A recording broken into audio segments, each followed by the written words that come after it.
vamos con este tema que, por increíble que parezca, todavía ni nacemos y ya nos pone en jaque. Y entonces hace alusión a toda esta fenomenología que se ha desarrollado justo por los dilemas que se plantean al inicio de la vida. Veamos algunos de ellos. Es difícil abarcar en una sola sesión todo el tema a profundidad, pero yo confío mucho en ilustrarles lo suficiente este fenómeno y que en la interacción en vivo ahondemos un poco más, pero que a ustedes les permita ver y establecer cómo esta situación pues sí pone en jaque algunos de los presupuestos éticos, biológicos, filosóficos, sociológicos que han prevalecido durante varios siglos. Veamos pues en qué consiste. Como les mencionaba, esta fenomenología de los dilemas al inicio de la vida tienen varias implicaciones, éticas, legales, económicas, filosóficas, sociológicas, y a mí me parece que ya se extiende incluso a implicaciones antropológicas. Pero la raíz de esto, o sea, el punto crucial que da inicio a todos los dilemas que ahorita vamos a ilustrar, me parece que es en la situación donde emerge, y no solo emerge, sino se oficializa una cosmovisión de vida que hasta el momento, históricamente, no se había posicionado o no se había oficializado como tal. Quizás existía en la intuición y percepción de algunos, pero aquí el punto quid es que adquirió el carácter de como un derecho a que las personas dirijan su vida o guíen su vida o determinen su vida en base a esta segunda cosmovisión de vida. Desde el Génesis hasta la mitad del siglo XX, es decir, prácticamente toda la historia de la humanidad, se había regido sobre la cosmovisión de la sacralidad de la vida, donde la vida es otorgada por una entidad divina, llámese como se llame, provenga de la religión que provenga, pero a final de cuentas es este punto de que la vida la otorga una entidad divina y que por lo tanto adquiere la categoría de sagrada.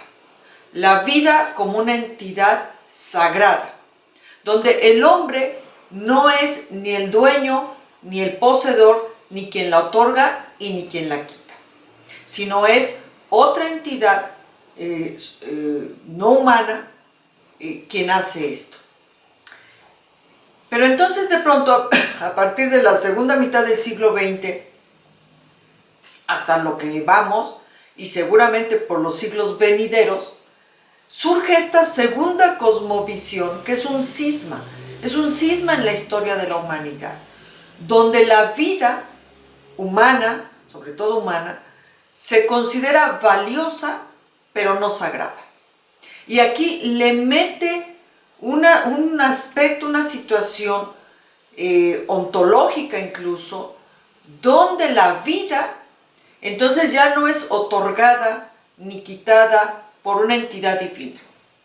Y hace que la vida humana se coloque prácticamente al mismo nivel de valiosidad que todos los demás seres vivos del ecosistema. Aquí rompe el antropocentrismo que había regido prácticamente toda la historia de la humanidad. Y la vida humana simplemente es una vida más, o sea, una entidad viva en todo el ecosistema que nos rodea, que en este momento, obvio, se circunscribe más al planeta Tierra, pero que no deja exento, pues, los ecosistemas y los seres vivos que se lleguen a encontrar fuera de la Tierra. Entonces, rompe esta hegemonía del antropocentrismo, de donde solo el hombre era el ser preeminente su vida adquiría una característica de sagrada, de intocable por el humano, y ahora sí que lo baja de nivel y lo coloca en que la vida humana, por supuesto, es valiosa, pero ya no es sagrada. Y aquí es donde entonces se vuelve tocable por el hombre. El hombre entonces adquiere esta autoridad para tocar, modificar, incidir en la vida humana. Y entonces esto hace que también la bioética se ve impactada por esto. Y en realidad tenemos 3 tipos de bioética. Que eso es algo que ustedes deben vigilar mucho, porque depende del exponente que tengan enfrente, ustedes van a poder catalogar qué tipo de bioética están recibiendo. Que ese es uno de los grandes problemas que tenemos cuando educamos en bioética. Que si yo te educo desde el punto de vista de bioética conservadora, pues tú si no te has iniciado en esto, si es tu primer contacto, dices, eso es bioética y es el absoluto de la bioética. Y lo mismo si lo recibes desde un punto de vista liberal o laico. No, aquí el tono educativo está en que ustedes sepan que hay 3 tipos de bioética, como ya lo vimos en otro tema, y que depende de la puerta por donde se metan, va a ser las nociones que se van a plantear sobre esta cuestión de la sacralidad de la vida o la valiosidad de la vida. Para la bioética conservadora, la vida es sagrada e intocable por el humano, en el sentido de que no se tiene que modificar a ultranza, puesto que esta prerrogativa se le otorga a una entidad divina. En cambio, en la bioética laica y liberal, la vida es valiosa, pero no sagrada. Y entonces aquí empiezan pues a plantearse los dilemas. Este es el primer dilema. Si efectivamente la vida es valiosa, pero no sagrada, o la vida es sagrada y valiosa, o sea, en conjunto. Entonces aquí se plantea el primer choque de valores. Acuérdense que dilema, ya lo vimos también, es 2 lemas, el choque de 2 valores que se contraponen. Entonces aquí se plantea el primer dilema. Segundo dilema, la bioética conservadora, justo por esta situación, plantea que la persona nace o surge desde el momento de la concepción. En cambio, la bioética laica y liberal plantean que la persona nace o surge desde el momento en que el individuo es capaz de tener una autoconciencia y una capacidad de autorregulación. Cuando empieza ya a ser capaz de expresar su autonomía. Podríamos decir que quieren 7, 8 años, 6 años incluso. Y bueno, y ahora creo que ya son capaces casi como a los 3 años, ¿no? Bueno, estoy exagerando. Pero aquí entra esta noción de que cuando la persona, el individuo, es capaz de tener ya una autoconciencia de sí mismo y empezar a expresar su autonomía, a tomar pequeñas decisiones sobre sí mismo, ahí surge la persona. En cambio, para la bioética conservadora surge desde el momento mismo de la concepción. Ahí tienen planteado el segundo dilema.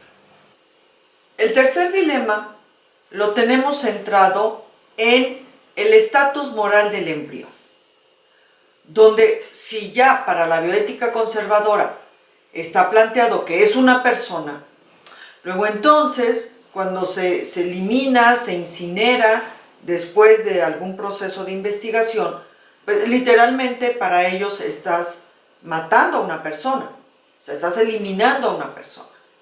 Para la bioética laica y liberal, pues no, queda circunscrito a una entidad que todavía está en una situación o en un estado donde no hay persona. Y bueno, algunos, sobre todo los liberales, lo llevan al extremo de decir solo es un conjunto de células, que para muchos pues ya no califica tanto así, a veces incluso hasta por el aspecto macroscópico que tiene. Pero aquí el punto, el estatus moral del embrión, plantea esta disyuntiva de si se puede o no instrumentalizar, o más bien dicho, si es ético ya instrumentalizarlo o no, entendiendo que previamente está esa controversia de si ya es persona o no. Entonces, para los laicos y los liberales, la respuesta es sí, sí es ético instrumentalizarlo, es decir, experimentar con él, buscar respuestas ahí, en esa estructura, que permita finalmente encontrar algunas respuestas a la problemática médica o de estructura del genoma humano, en fin, todas las posibilidades que la ciencia ahorita ha planteado. ¿Por qué? Porque al hacerlo, al instrumentarlo, se puede lograr un bien mayor. Un bien mayor en materia de salud, en otros aspectos que se consideran éticamente válidos. Entonces aquí el punto es, en este dilema es si es ético o no instrumentarlo. Y entonces, tan solo con estos tres dilemas se nos ha planteado toda una fenomenología que lo que hay que entender es que es una fenomenología abierta.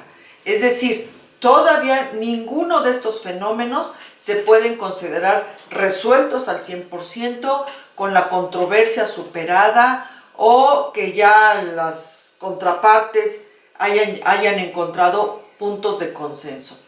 No, son fenómenos abiertos, controversias abiertas, a veces provocan choques muy fuertes, a veces hasta violentos, a todos los niveles, sobre todo el sociológico. Muchas de estas marchas y enfrentamientos públicos que ustedes ven en los medios de comunicación, el origen es este. O sea, los que defienden la vida a ultranza, en el sentido de que la consideran sagrada y por lo tanto intocable, y los que la consideran valiosa, pero por lo tanto tocable y factible incluso de ponerle límites. Y entonces algunos de los fenómenos que tenemos ahorita, digamos, en el plató de la discusión, pues está la edición genética, el aborto, aunque ya incluso se le llama interrupción voluntaria del embarazo, pero para fines prácticos es un aborto, la fertilización in vitro, la clonación reproductiva y la eugenesia positiva. Vamos a ver algunos pincelazos de cada uno de estos fenómenos para ilustrar un poco más cómo está la línea en este momento con respecto a las controversias que causa cada uno de estos casos. Y que a final de cuentas nos llevan pues a más dilemas, o sea, lejos de que nos lleven hacia soluciones plausibles, en realidad nos llevan a otros más, al surgimiento de muchos más dilemas.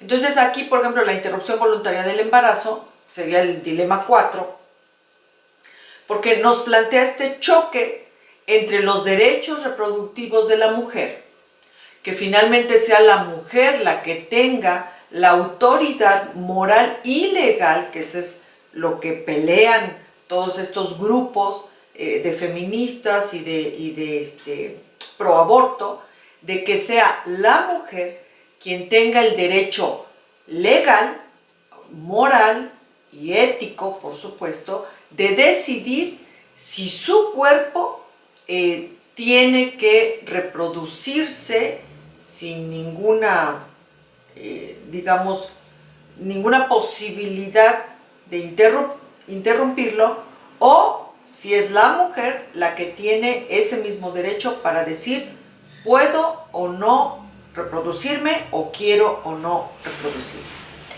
Y por el otro lado está esta cuestión de la sacralidad de la vida y del derecho de vida al no nacido.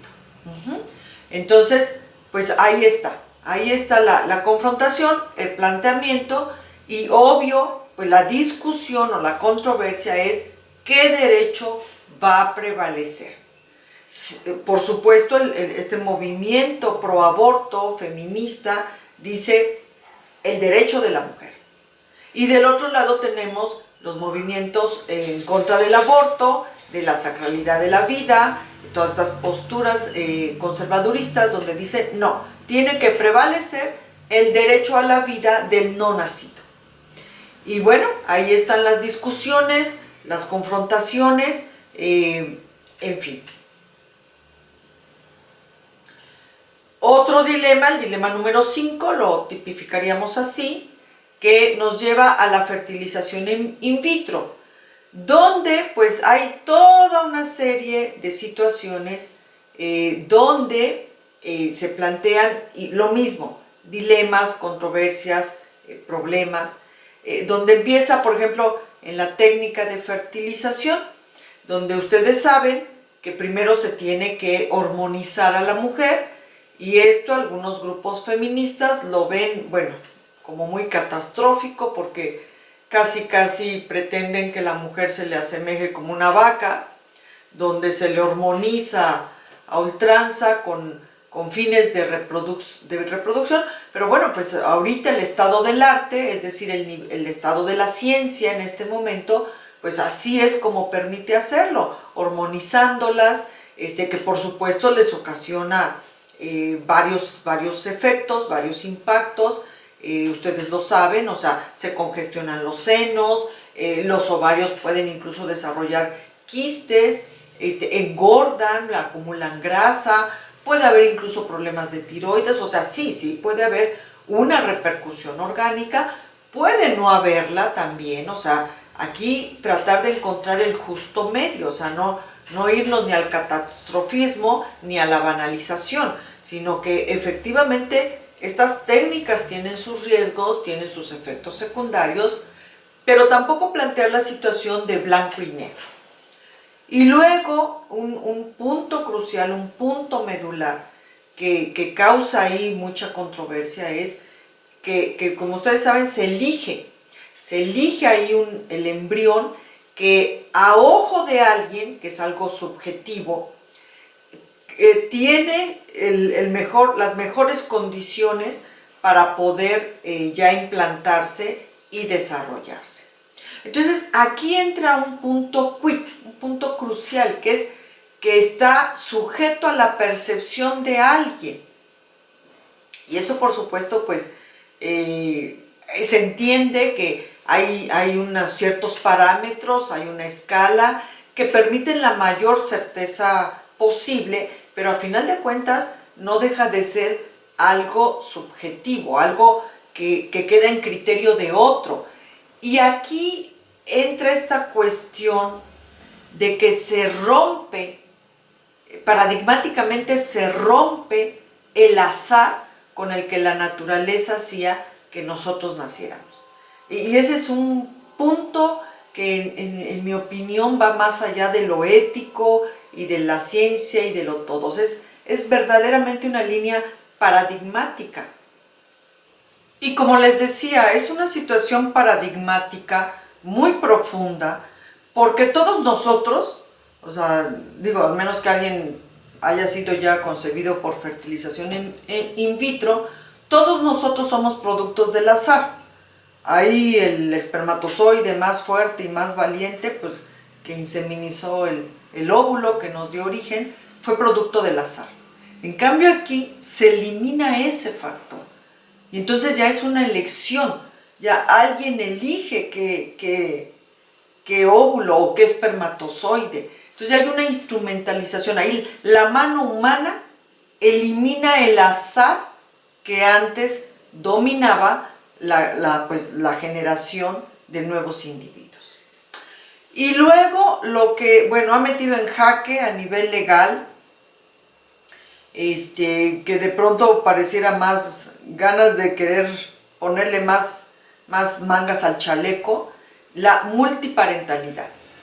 O sea, porque ahora se ha encontrado que al hacer estas fusiones de donadores y utilizar úteros subrogados para poder implantar estos embriones fertilizados, que se desarrollen, en fin, ya se está encontrando, se está sabiendo que hay una, digamos, no precisamente, no quisiera utilizar la palabra contaminación, pero sí una mezcla, una transferencia de material entre todos los involucrados.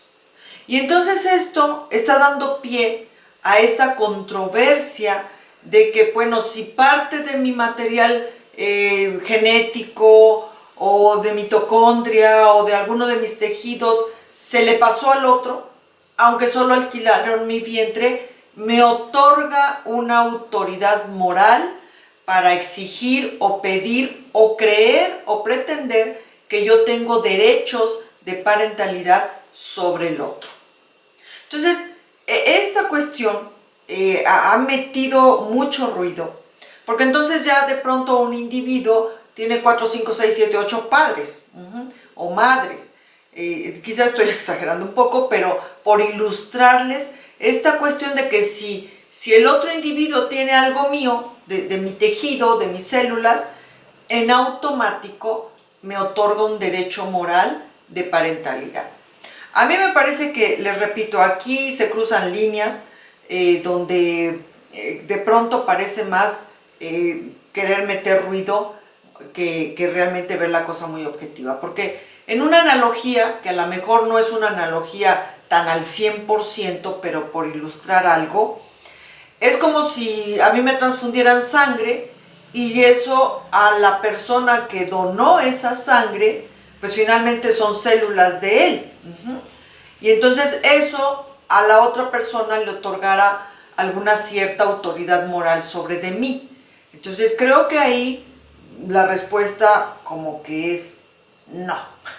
Entonces, pues, pero sin embargo, está la controversia abierta si al haber transferencia de ciertas células, de cierto tejido, de cierto material genómico, otorga un derecho de parentalidad hacia el otro. Y luego, pues ya cuestiones más de género, de si al elegir o al yo pretender reproducirme con estas técnicas de fertilización, se empieza a privilegiar de alguna forma al sexo masculino sobre el femenino. Y entonces esto, pues obvio, plantea otro tipo de situaciones que creo que nos ligan más a esta cuestión de problemas de género.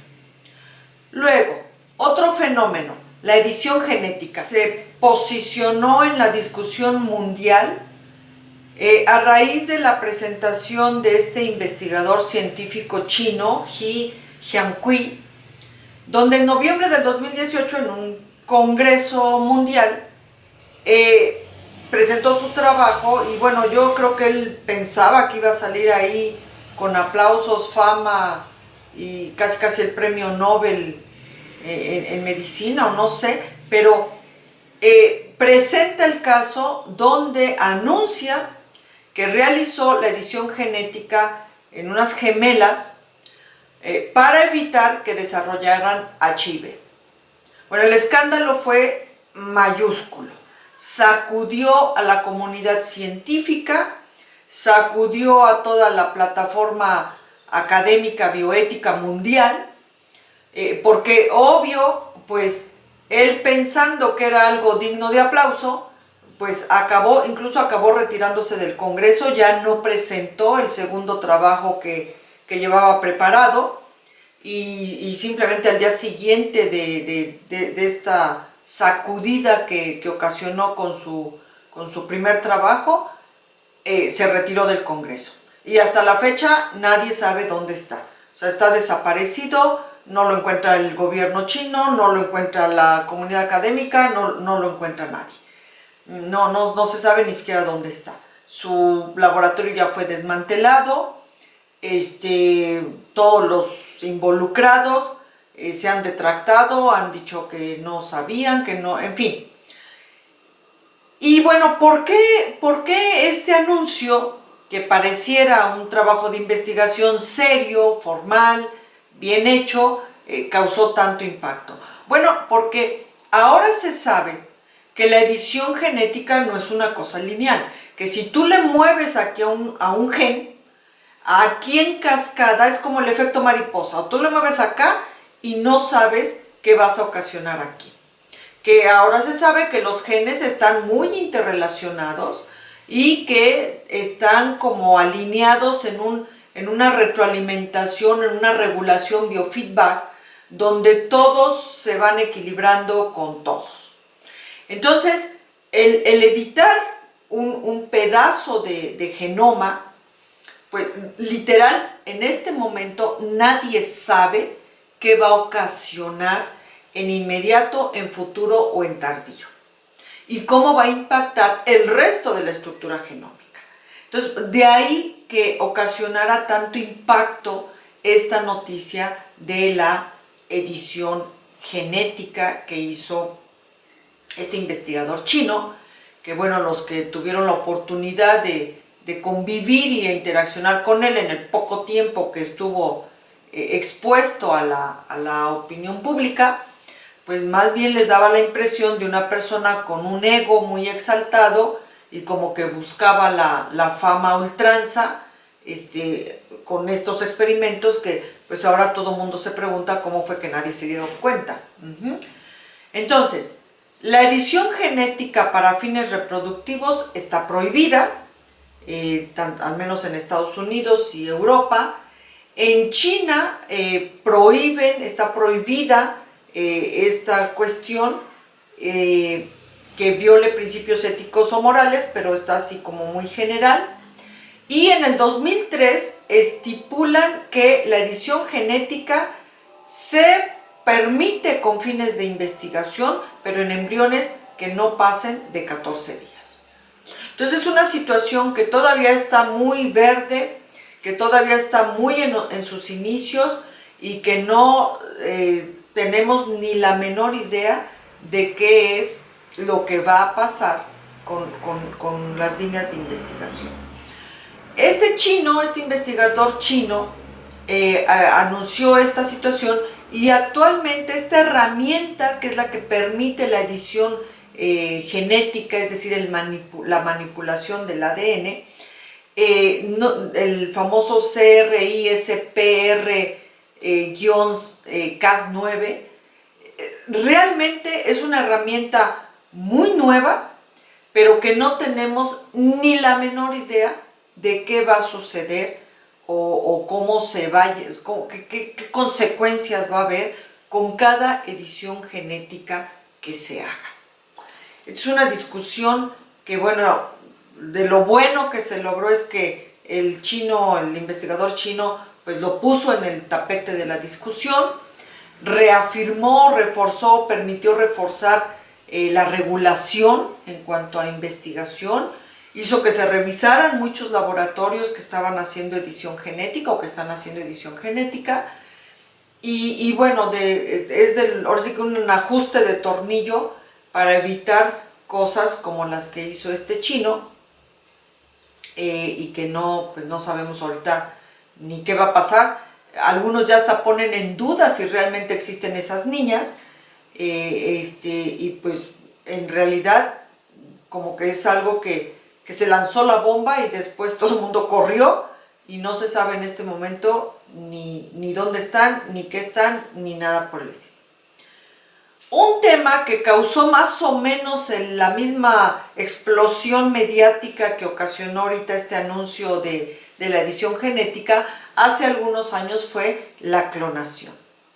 Y esto, bueno, fue a partir de Dolly, para si algunos la recuerdan o lo saben, la primera oveja clonada. Entonces, en aquella ocasión, al anunciar que se había clonado una oveja, bueno, fue también un mare magnum mediático.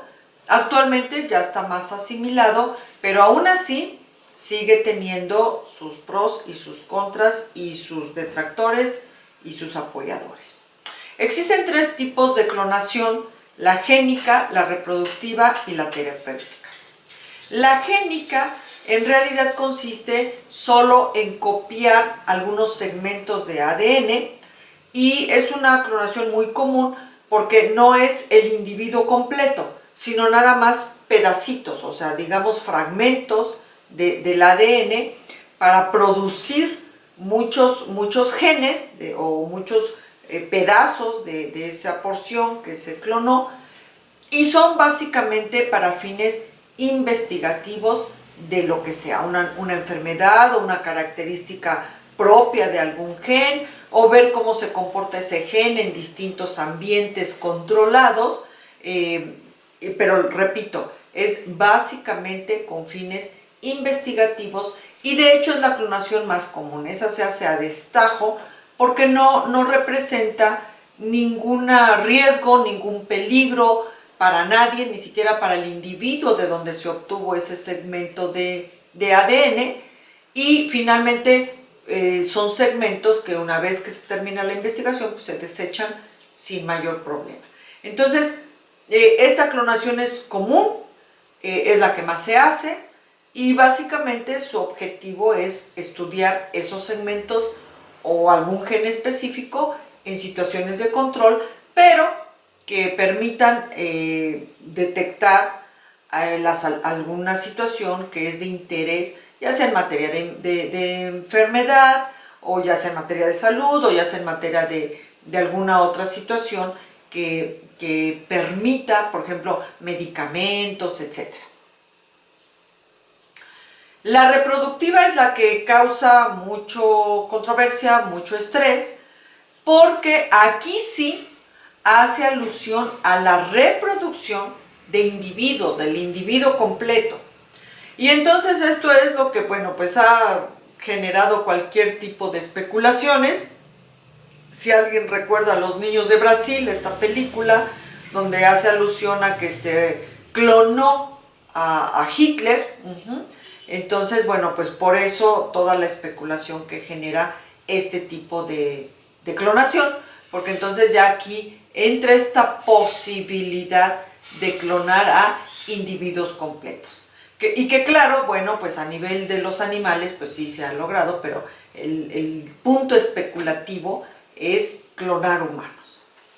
Y bueno, yo siempre aquí he sentido que los humanos de pronto parecemos como niños con juguete nuevo, y esto de la clonación reproductiva pareciera que metió a todos así como en un concurso de a ver quién lo lograba primero, y entonces ahí pareciera como algo morboso, como un sentimiento morboso les repito, así como niños con juguete nuevo y a ver quién logra la fama.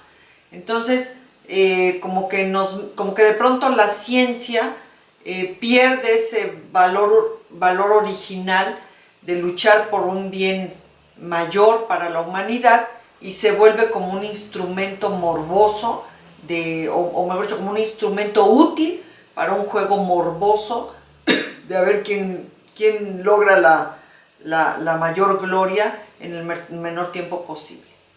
Entonces de ahí estas noticias que de pronto ponen en jaque a la comunidad científica. Por ejemplo, en el 98, pues efectivamente se documentó que se clonó un embrión humano, pero que en el momento en que era un grupo de 4 células, se detuvo el proceso y se eliminó.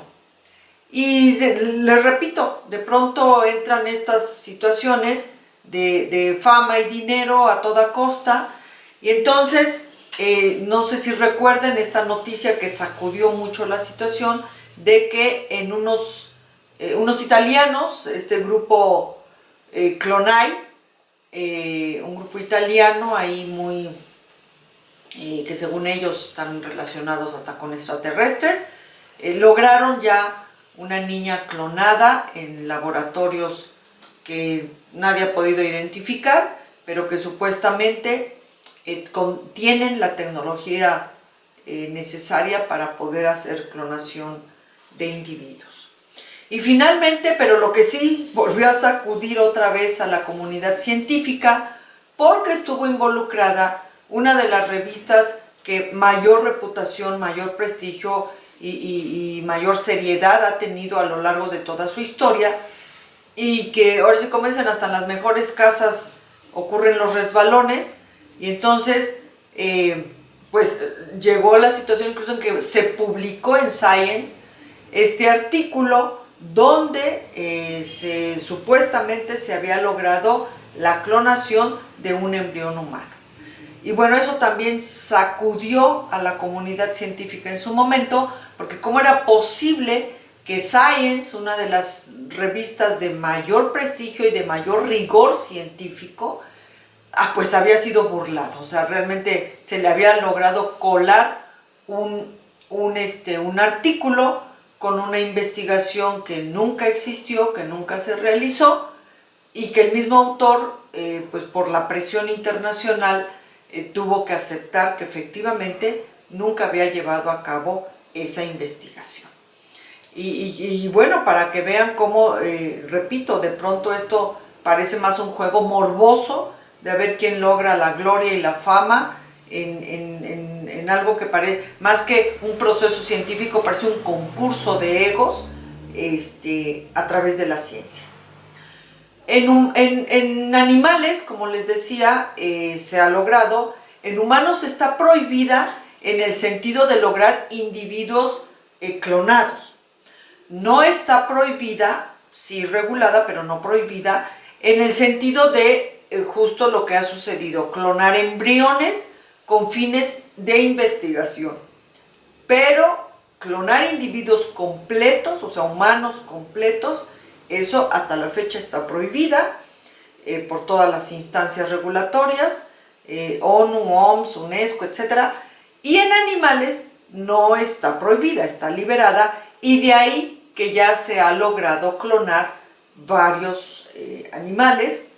La más famosa, les repito, Dolly, que pues ustedes seguramente la identifican. ¿Para qué clonar? O sea, ¿por qué clonar animales? Bueno, se ha establecido varios objetivos, algunos que me parecen bastante loables, como rescatar animales en peligros de extinción. Esto me parece que valdría mucho la pena desarrollar esa línea, y ojalá sí se logre. Otros más lúdicos, que algunos les ponen sus peros, como clonar mascotas. O sea, el niño que perdió su perrito adorado, bueno, pues clonarle ese perrito para que salga como que igualito al que tenía. Los defensores de los animales no están muy de acuerdo con esto, por el respeto a la dignidad de cada individuo. O sea, que saques un animalito como que igualito no significa que sea el anterior. Entonces, pues bueno, ahí está la controversia.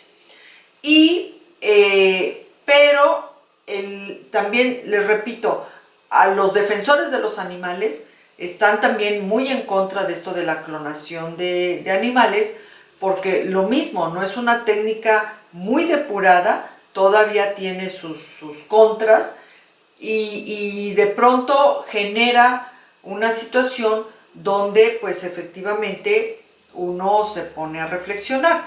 ¿Por qué? Porque, por ejemplo, para lograr a Dolly, pues literal fue 277 intentos fallidos, y de esos 277 intentos muchas veces se lograron pues individuos con muchos defectos orgánicos, macroscópicos, en fin, y que literalmente había que sacrificarlos. O sea, sí nacieron individuos, sí nacieron ovejas, pero tan defectuosas o tan incompatibles a veces con la vida que había que estarlos sacrificando. Entonces es así como que produces y tienes que ir viendo si es funcional o no, si es viable o no, y si no, pues mátalo. Entonces, como que sí es una técnica que deja mucho que pensar. Entonces, para lograr, como se necesita una técnica más eficaz, más segura, para lograr productos viables en menores intentos y de una forma, pues yo diría incluso hasta más ética. Y finalmente la clonación terapéutica. La clonación terapéutica tiene como objetivo crear embriones con el propósito de producir células madre. Y aquí ustedes seguramente están enterados de todas estas líneas de investigación en materia de células madre que tienen como objetivo ir buscando varias soluciones terapéuticas a un sinfín de problemas. Desde enfermedades que en este momento son incurables, hasta tratar de prevenir enfermedades con medicina genómica o génica, en fin. Entonces, básicamente es con fines terapéuticos, es decir, ya sea para evitar enfermedades o para encontrar cura a enfermedades que en este momento se consideran incurables u ocasionan una gravedad que pues es difícil de contender con la medicina que tenemos actualmente. Ahora, de sus riesgos, el riesgo de este tipo de situaciones. Bueno, que pues se está viendo que la clonación terapéutica tiene sus problemas porque las células madres son unas células totipotenciales, es decir, en su estado original se pueden convertir en lo que sea. O sea, tienen esa capacidad de convertir, son células primigenias que se pueden desarrollar y especializarse en lo que sea. Pero parte de lo que sea puede ser, por ejemplo, cáncer. O sea, pueden estarse reproduciendo tanto que pierdan el control y acaben ocasionando cáncer en lugar de ocasionar el efecto terapéutico que se buscaba. Entonces, también es una línea de investigación y una situación que todavía no se puede considerar que se tiene el control absoluto de cómo. Son líneas de investigación abiertas que, les repito, por eso todavía generan mucha controversia, muchos dilemas, que seguramente a la vuelta de los años esto va a mejorar, va a cambiar muchísimo, quizás algunas controversias se logren resolver, pero en este momento tienen más cuestionamientos éticos, más detractores que lo contrario. Y dentro de estos cuestionamientos éticos está justo lo de la clonación reproductiva, que es una de las razones por las que está prohibida también, porque se plantea estos cuestionamientos éticos de que crear individuos con la misma carga genética atenta contra cuestiones como la dignidad humana, sobre todo la dignidad humana, porque recuerden que la dignidad humana hace alusión a ese valor que tiene un individuo por ser único e irrepetible. Es decir, la dignidad humana radica justo en eso, en que cada individuo es único e irrepetible, no existe otro en el universo como él.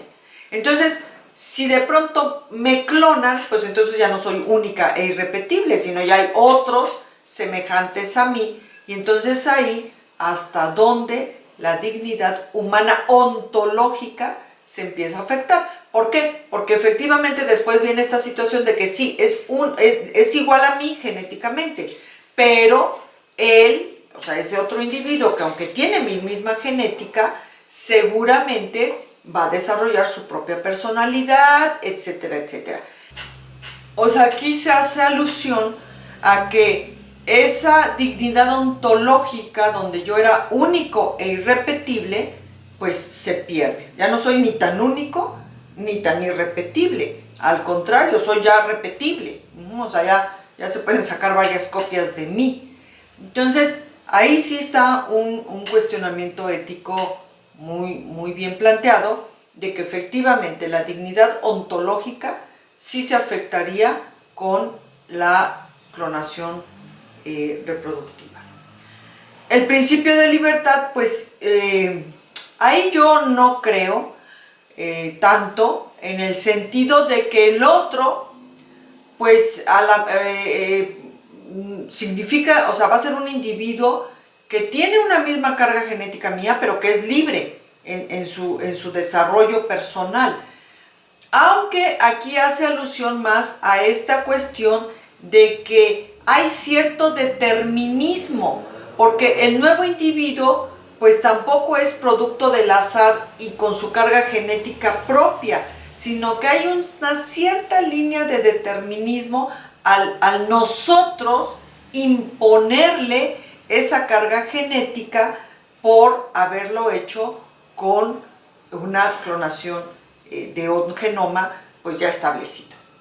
Entonces, sí, en este sentido sí entra un cuestionamiento con respecto a que hay una cierta pérdida de libertad ontológica porque le estamos imponiendo hay un determinismo en su carga genética. A lo mejor no en el desarrollo de su personalidad, pero como que algo atrás ya determinó cómo tenía que ser. En cambio ahorita es producto del azar, o sea, mi papá, mi mamá, pues por más que quieran controlar cuál puede o no ser mi carga genética, no tienen el control absoluto sobre eso.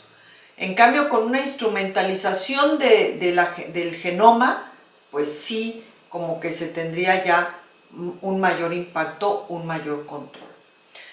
Y obvio, pues esto sí entra en esta cuestión de la identidad, por lo mismo, o sea, no soy un ser único e irrepetible, sino soy hasta cierto punto un ser determinado, si es que yo fuera un clon. O sea, si es que yo fuera un clon, soy hasta cierto punto un ser determinado por la intervención de otros. Entonces, aquí no sé si ustedes ya la vieron, y si no se las recomiendo, la película esta de Gattaca. Entonces, cómo las personas ya eran determinadas en cuanto a cómo tenían que ser, o sea, como un diseño genético de individuos, y en cambio el personaje principal de la película pues era un ser producto del azar, con todos sus defectos y todas sus virtudes, sin el control de nadie. Otros cuestionamientos que plantean esta situación es que esto de las clonaciones y las fertilizaciones in vitro y etcétera, todos los fenómenos que ya mencionamos, es que genera una gran cantidad de material embrionario que ya creó, porque son bancos completos con tanques enormes que almacenan 5,000, 10,000 embriones congelados ahí, que ya se cuentan en millones, y que dicen, ¿y ahora qué hacemos? Entonces, ¿ahora qué hacemos con todo esto? Incluso se plantea la cuestión de la propiedad del embrión. ¿Quién es el propietario? Ahorita esto ya se allanó un poco, en el sentido de que la persona donde se creó estos embriones, o sea, que aportó el material genético, es dueño únicamente de un cierto número. Me parece que ese es para fertilización in vitro, solo 5 o 10, y el resto que se generen los puede donar a investigación, o establece que se incineren y se eliminen. Entonces, pues esto ya ha ido avanzando un poco en la propiedad del embrión, o sea, quién es el propietario del embrión, pero no ha resuelto al 100% qué hacer con tantos millones y millones y millones de embriones congelados que se resguardan ahí durante cierto tiempo, y que por supuesto, pues, porque tampoco es una cosa de que por más investigación que haya, pues tampoco van a la par de todos estos embriones que se producen. Entonces, sí es una cuestión de que, bueno, se producen en gran cantidad y después se almacenan en gran cantidad y después se eliminan también en gran cantidad. Entonces, esto también plantea cuestionamientos éticos. Y bueno, ya lo medio mencionamos en las técnicas de fertilización in vitro, esta cuestión de la hormonización de las personas para producir los óvulos que después se tienen que fertilizar. Bien, entonces, como mencioné al principio, son dilemas abiertos que seguramente muy difícilmente van a tener una resolución de consenso absoluto, porque nos lleva a esta cuestión que mencionamos también de ya un choque de cosmovisiones. No significa que esta cosmovisión sea la correcta, que la otra sea la incorrecta, ambas tienen su razón de ser, pero que literalmente han partido a la humanidad, de verdad la han dividido, aunque ahorita los de la cosmovisión de la sacralidad de la vida pues son los más en términos numéricos, los menos son los otros, pero seguramente esto se va a ir desarrollando y poco a poco las dos cosmovisiones, al menos en términos numéricos de cuántos individuos creen en una y cuántos individuos creen en la otra, pues se van a aparejar. Y creo que desde el punto de vista bioético lo que viene es aprender a que ambas cosmovisiones de vida pervivan, convivan en términos de tolerancia y respeto.